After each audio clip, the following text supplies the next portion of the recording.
So Bitcoin, people are freaking out because gold's going up this year. I saw a talking head the other day on CNBC say, well, I guess Bitcoin's just another risk asset because gold's going up and Bitcoin's not. Maybe Bitcoin's over. I don't know how many times we've heard that over the past decade, but it's hilarious at this point. So in 2023, Bitcoin was up 165%, and 2024 is up 124%. Last year, it's down 5%, and now all of a sudden, Bitcoin's done. I mean, come on. The one of the big opportunities out there is to think quantitatively when other people are not. And so if you actually just look at what's Bitcoin's correlation with gold over the past decade, 0.09. It's not correlated with gold. So just because gold's going up doesn't mean you think Bitcoin should go up and it's broken. Its market cap is like 1/15th of gold's, maybe even less at this point today. And so it's still massively underowned globally. And am I worried about quantum?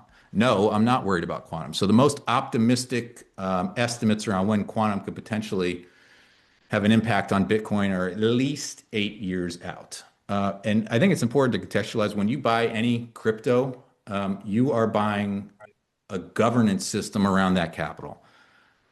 Bitcoin's governance is a living, breathing thing, right? So last year, there were 285,000 lines of code added by 135 unique contributors to Bitcoin.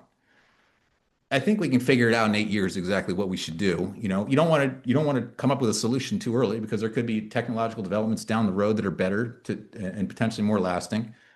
No. So is quantum a real threat? Sure, it's a real threat to the original protocol, but there's all kinds of solutions around it. It's a bigger threat to fiat systems, whether we're talking about property rights databases, tax ledgers, local governments, banks. And so that needs to be solved as well. And can Bitcoin figure it out? I think absolutely. That's the whole point of the governance system around it and why it's actually decentralized relative to all the others proof of stake things out there. So not worried about quantum. Very optimistic about Bitcoin given what we talked about liquidity and the positioning there.